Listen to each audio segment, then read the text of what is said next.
Hello, welcome back to CatholicSnacks.com. I'm joined today by my friend Damian Goddard, a former Canadian sportscaster and current new evangelist at Ignite TV. Damian, your faith story is unique and enormously interesting. Could you go back and give us a brief version of how your efforts in defending the truth in a secular world caused you to be persecuted to a novel extreme?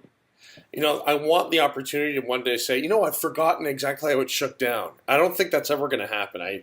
I remember this, TJ, like it was, yesterday, to be honest with you. But 20 plus years in broadcast led to a moment in which I took to Twitter and, TJ, I essentially expressed my Catholic beliefs in marriage, being exclusively between one man and one woman. And that was in May of 2011.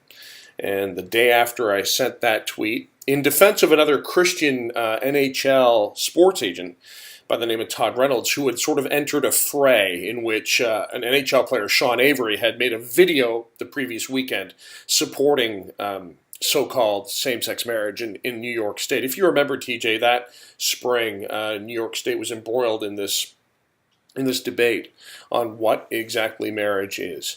And so this Todd Reynolds said, listen, I'm a Christian, marriage is between a man and a woman, and I was home with my kids one morning watching TV, watching sports television, and I saw this story come up on the television screen, and I was aghast at how this Todd Reynolds was being sort of mocked by the sports anchor at the time, and it's the sports anchor I knew quite well. I consider him a friend.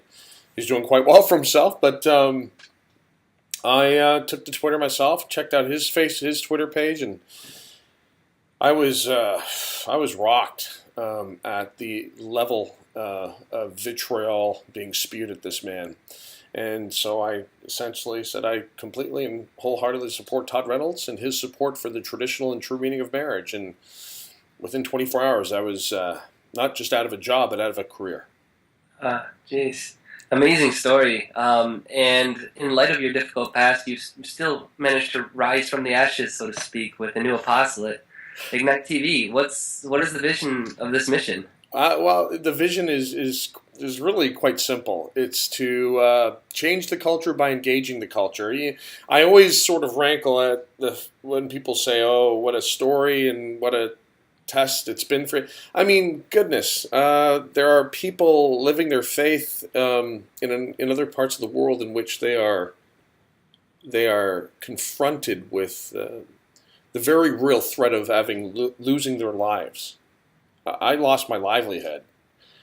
So I haven't even lost it, to be honest with you. I mean, as you just said, I'm still a broadcaster. So I'm quite happy where I am. Ignite TV, I think, is when it's really rolling, is going to be a great thing. And I think there are a lot of people, TJ, out in the world who I think are de facto caught up in the wiles of the world. People may even subscribe to so-called gay marriage without really even understanding why. It just seems to be the way the world is sort of shifting. And I believe how we sort of change that is by engaging people. And sometimes people we don't even agree with. And I think, in my opinion, TJ, I think this is kind of where, and this is my opinion, where faith-based programming has sort of gotten off the rails. We sort of have gotten locked into the tried, tested, and true people that we know who agree with us, and we'll talk to them. And I don't know. I've always loved to fight. Talked to my wife, Andrea, about that. I love a debate. And I think that's where we need to go. And I think, and as you've said, explicitly to me, that this new evangelization, the mode of transfer of information and ideas, where it is right now, where we can pull up Skype and have this really amazing, energetic, engaging conversation. I mean, it just lends itself to that. So I think that's where we need to go with this, and I think Ignite TV is endeavoring to really engage people who might not otherwise be into the whole faith-based programming thing. Now you're set up in Canada, and Canada's been making some U.S. headlines as of late regarding religious persecution, especially in the Catholic school system over there. Can you go into some detail as to how the Catholic Church in Canada could use the prayers from all around the world? Yeah, that's a good question. It is my belief, and I'm going to glean from my experience as a history graduate from the University of Western Ontario here. History is my first passion ahead of sports. It is my contention that Canada is really worse off than our cousins south of the border. And the reason why I say that is because I really believe we as a people lack that verve and that sort of you step on my toes, I'm going to say something about it. We here in Canada, we almost applaud ourselves or pat ourselves in the back because we're so agreeable. And it's led to a serious, in my opinion, malaise with regard to our faith. How much do we believe in this Christ guy? Are we willing to sacrifice for love of him? I just read today a stirring story, and I'm telling you, every single time I read about Mary Wagner, I well up with tears. This is a true saint in the making. This woman who took to the stand in her trial.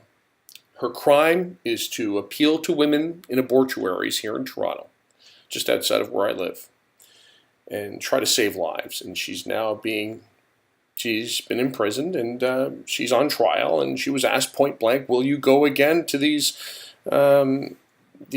abortuaries to do your apostle? And she said, yes, I will. I mean, oh, geez. I mean, that is true. That is true Christ-like passion. And we in Canada are making headlines for the wrong reasons, but there are people like Mary Wagner who are literally changing the face of what we believe as Christians, like right before our eyes. We have bishops who are scared here in Canada about confronting the agenda that has been laid out before us with regard to changing the nature of human sexuality, the definition of marriage, the very fabric of family. And I can understand why bishops are. I certainly can. But it is my belief that saints are being sculpted, and it's a really beautiful thing. People talk about another coming persecution. Bring it on. Heck, this is the road to Calvary. And the idiot that I am, the loose guy on Twitter, sports guy, have really come to appreciate that. And I'm telling you, I'm just very happy to be alive right now. It's a great time to be happy. It really is. Yeah. It's great. It's a great time. All right, last question I have for you is a word association game. Oh. So you're a former sportscaster. I'm assuming you know your hockey. So I'm going to show you some images, a few NHL notables, and all I want you to do is to say the first comment that comes to your head. Okay. Okay, now I'm a little rusty, okay? It's been a while since I've really, been knee-deep in the hockey thing, but I'll try my best. Oh, yes, number 4, Bobby Orr, gliding through the air, cup-winning goal against St. Louis, iconic figure. The greatest sports logo ever. And I do not like the Red Wings. But you got to give props when props are due. That is an awesome logo. Next to Daryl Sittler, my favorite player of all time, Wayne Gretzky, on 4 separate occasions would have won the scoring title on assists alone.